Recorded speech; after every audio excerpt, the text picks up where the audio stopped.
Salut les gars. Bonjour. Ça va? Ça va et toi? Tu vas bien? Mais oui, Salut. ravie de vous revoir ici. Hein. Cette laiterie alors, vous en pensez quoi? Magnifique. Ça sent le neuf, je crois. Ouais, la peinture neuve. Forcément là, on imagine un peu d'émotion quand même, c'est un retour aux sources. Ouais. En plus, il y a toutes nos familles évidemment qui viennent parce qu'on habite vraiment dans le coin, donc c'est toujours des moments assez forts.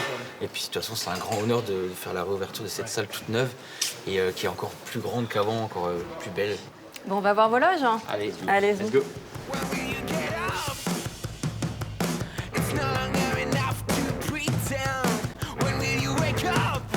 Ah, c'est ici l'interview.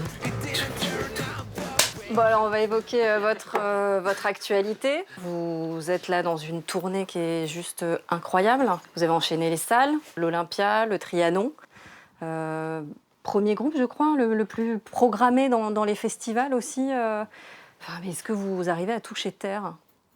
Non, on est super heureux. Je crois que ça se voit en plus. On est super heureux et ouais, comme on le dit assez souvent, mais reconnaissant quoi de cette chance, puisque voilà, on est un groupe de rock avec tout ce que ça implique. Et voilà, on vit notre meilleure vie sur la route. On a beaucoup de chance. Oui, justement, comment vous l'avez vécu là cette année complètement dingue, un peu partout. Vous jouez en France, mais évidemment bien au-delà. On a eu beaucoup de chance de faire des super festivals, de retourner sur les Eurockéennes de Belfort, partout en France, et puis ensuite d'enchaîner sur une tournée française qui, moi personnellement, était la plus belle tournée qu'on ait pu faire, parce que c'était des super salles en France, entre 800 et 1800 personnes, un complet à Lille, à l'Aéronef, donc pour nous ça paraît complètement fou, par exemple. Et donc c'est dingue, et puis on a hâte effectivement de la suite qui arrive, de tous ces beaux concerts, d'autres festivals, et on a la chance aussi de s'exporter un peu plus, de pas seulement jouer en France, mais d'aller voir d'autres territoires, donc je crois qu'on a juste hâte. Et puis de finir évidemment au Zénith de Paris le 3 octobre. Là, vous avez présenté votre 3e album, 3.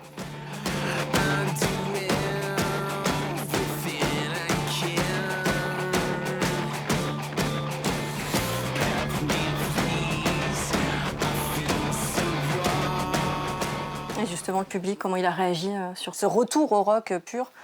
Je crois qu'on avait envie de faire un album taillé pour la scène. C'est vrai qu'on revenait d'un projet un petit peu hybride où on avait travaillé avec l'Orchestre National de Mulhouse. Et donc c'était quelque chose voilà, de cinématographique. On avait appelé ça une bande originale d'un film qui n'existait pas.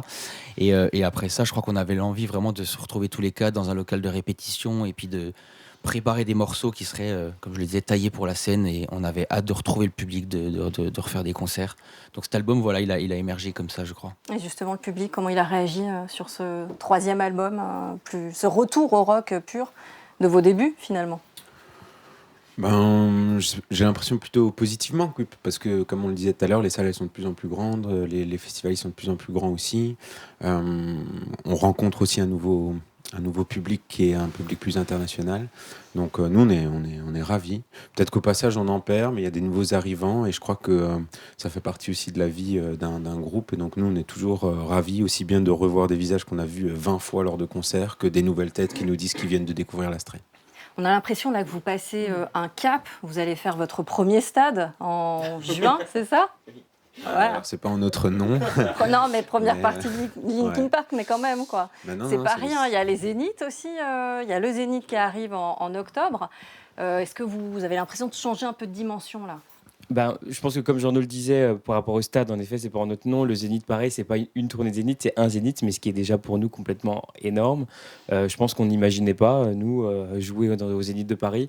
Donc on est comme des dingues. Et est-ce qu'on est en train de passer un cap? On ne sait pas, mais en tout cas, je pense qu'on gravit des échelons petit à petit. Et puis là, c'était un échelon encore inespéré. Et donc peut-être qu'il y aura d'autres échelons derrière. On verra. On l'espère. Et puis pour rebondir un peu sur ce que tu disais tout à l'heure, sur est-ce qu'on touche encore terre, en fait, faut bien se rendre compte que tout ça, c'est très très long et très très lent, quoi. Donc tout ça, c'est certes, j'ai l'impression plutôt une pente ascendante, mais qui prend beaucoup de temps et qui se vit à 4, entre copains. Et donc j'ai l'impression que ça aide, pour prendre tout ça de manière assez simple et assez naturelle. Ouais, nous, on vous suit effectivement depuis vos débuts. On sait la force du collectif, de votre collectif. Vous êtes vraiment des copains soudés. Mais quand on a des échéances comme ça, le stade, même si ce n'est pas en votre nom, et puis le Zénith qui arrive, comment vous faites pour résister à la pression? On imagine qu'il y a quand même un peu de pression, non? Franchement, all good, quoi. Non, mais comment dire, oui, je pense que c'est aussi le fait que on fasse beaucoup de concerts. Donc, comment dire, c'est pas comme s'il y avait une échéance, tu vois, t'as ton examen, là, ou je sais pas trop quoi, qui arrive en fin d'année, puis tu flippes toute l'année là-dessus. En fait, on fait des concerts toute l'année. Il y a pas moins important que ce soir de faire la Laiterie de Strasbourg, qu'effectivement d'ouvrir pour Linkin Park dans quelques mois, que de faire notre premier Zénith. C'est sûr, c'est des noms qui sont importants et on a conscience de ce truc-là. Mais franchement, cette fameuse phrase de on aborde tous les concerts de la même manière, j'ai l'impression que c'est assez vrai. L'année dernière, on a fait une tournée en Europe, dans les pays internationaux, dans lesquels on faisait des petits clubs, en fait. Et j'ai pas l'impression qu'il y en a parmi nous qui les prenaient à la légère, ou on va dire avec moins d'importance quoi, qu'un autre. Et tant que c'est comme ça, j'ai l'impression que ça peut continuer pendant un moment, quoi. Mmh.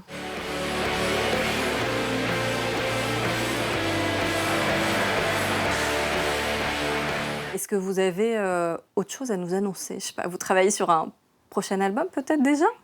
Franchement, je crois que c'est important pour nous de rester focus aussi sur ce qu'on vit.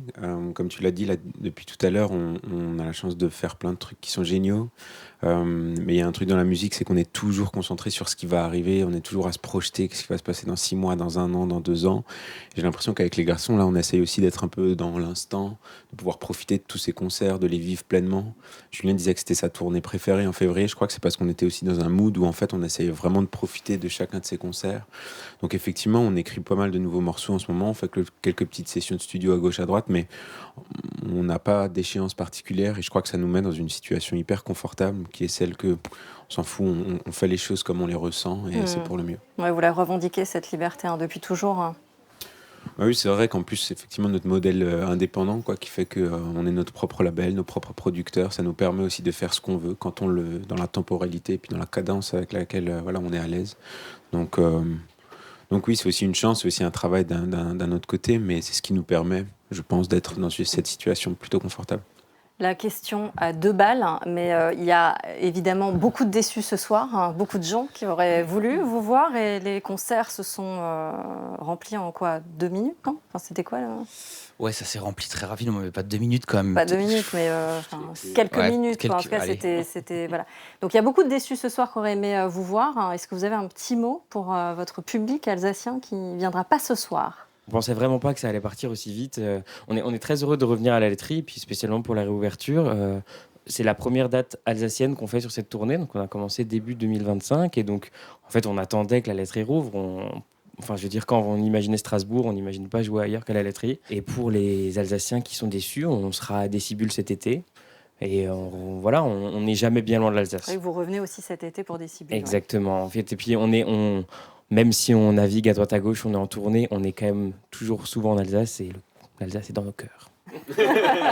Et sur France 3 aussi. Et sur France 3, voilà. Bien sûr. Sur ici 19h ce soir. Merci d'avoir été avec nous. Merci beaucoup.